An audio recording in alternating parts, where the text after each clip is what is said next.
listening to Catholic Sprout, the daily podcast for Catholic kids that strives to plant seeds of faith.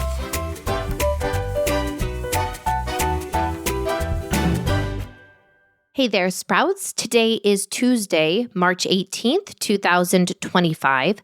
Today is also the feast day of St. Cyril of Jerusalem. St. Cyril of Jerusalem lived around the same time as St. Patrick in the 300s, although the two likely never met because St. Cyril of Jerusalem lived in Jerusalem. He grew up in a Christian family. He was brilliant. He trained as a priest, was eventually ordained a bishop of Jerusalem. But he lived during a very difficult time.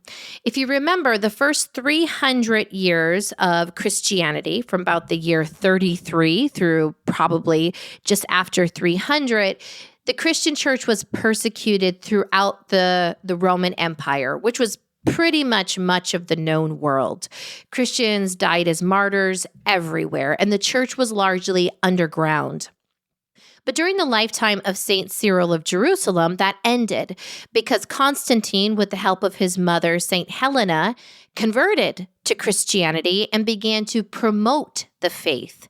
One of the things that Constantine encouraged is that church leaders get together and define what they believe.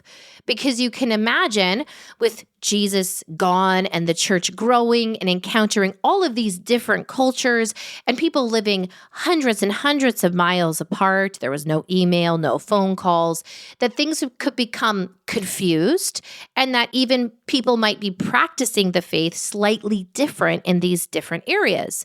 So Constantine called everyone together to get on the same page. Well, one of the things that church leaders, people we now know as church doctors, worked hard to do during the 300s and 400s was not only to write down what we actually believe as Christians, but also to fight false teachings. One of the false teachings that St. Cyril of Jerusalem fought and actually was exiled for 16 years over was a heresy called the Arian heresy. It's named after a man named Arian who came up with it. But the Arian heresy taught that although God has three parts, the Holy Trinity, they weren't all equal. That Jesus was somehow, that he was the Son, that he was sort of created by or in some way less than God the Father.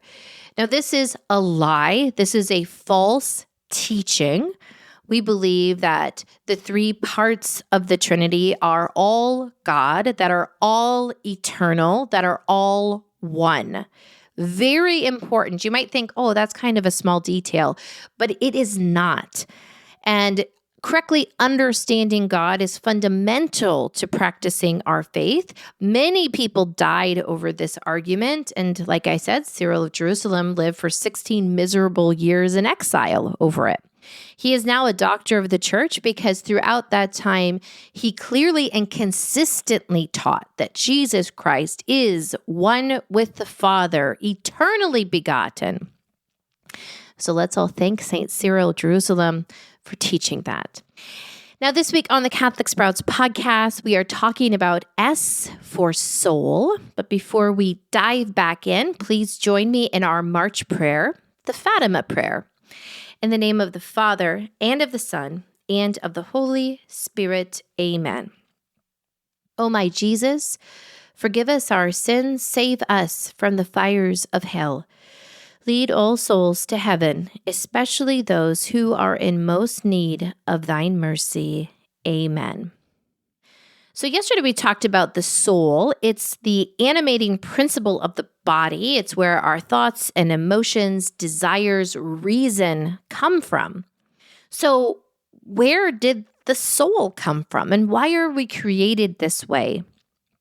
Well, we look back on the creation story, and in one of the two creation stories, we hear that God created the human body, but it was just sort of a body, motionless still, until God breathed into that body.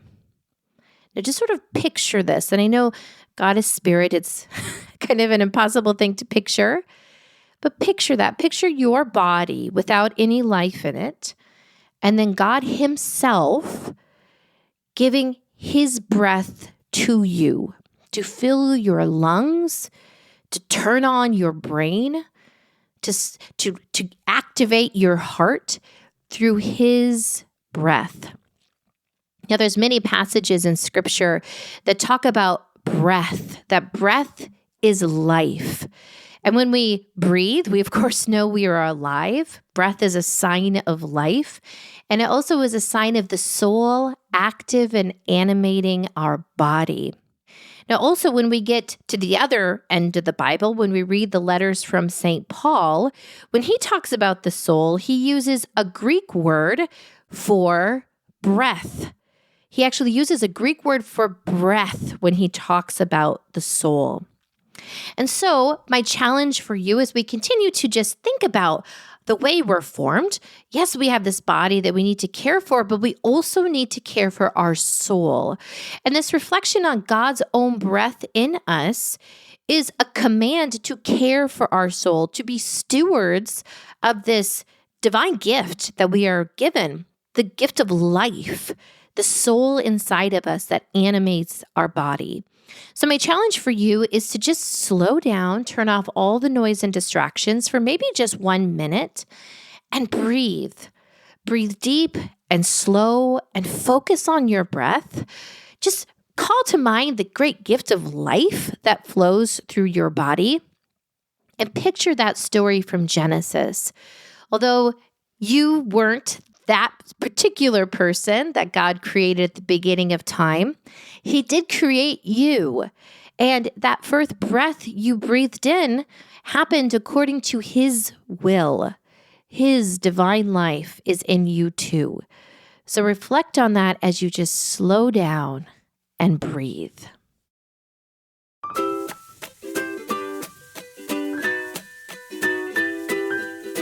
That's it for Catholic Sprouts today. We'll be back tomorrow, but until then, continue to grow in your faith and truly sprout into the beautiful creation that God created you to be. Exciting news! Our brand new study, The 10 Commandments for Catholic Youth, is officially on sale now. We hope that this study blesses you as you form children to receive their first reconciliation or help older children make fuller, more beautiful reconciliations each time they attend the sacrament. You can find this book and a direct link to purchase a copy in the notes for this podcast episode.